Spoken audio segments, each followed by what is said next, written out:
Aha. Pata issue zako. Unajipangia mamlaka eti.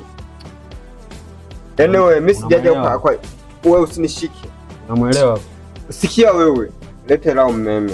Unajua tukuchekea wewe, unatupanda hadi vichwani. Acha mimi nifungue mlango mzee, vipi niingize vitu vyangu baba. Mbona unakuwa na wenge baba, basi umesikama mleta ngulea. Wewe unaenda wapi? Eti nena la kisiri unaingia kabisa. Hajalipe lao mmeme, lipo wewe usinishike. Lipe lao mmeme ndio njoo kuingia huko ndani.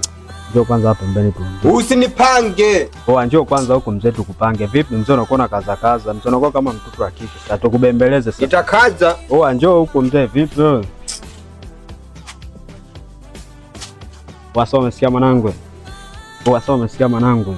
Hiyo hapo ni nani? Mazaga. Kwa hivyo utaenda kulumbula nini? Nipata hiyo mzee kulumbula. Hamna shida. Unasikia? Nyumba ni ya kwenu kuanzia leo. Yaani njaa tu na nini ndio ziko sana nani. Kwa mnazima kaingia. Subiri nikubebe sasa. Hamna nitaingia. Acha nikubebe. Hamna naingia. Au nikusaidie. Wewe unisaidie tena ndoa. Sama. Kwa amepaka. Alafu ulikuwa unaenda huko. Nenda huko.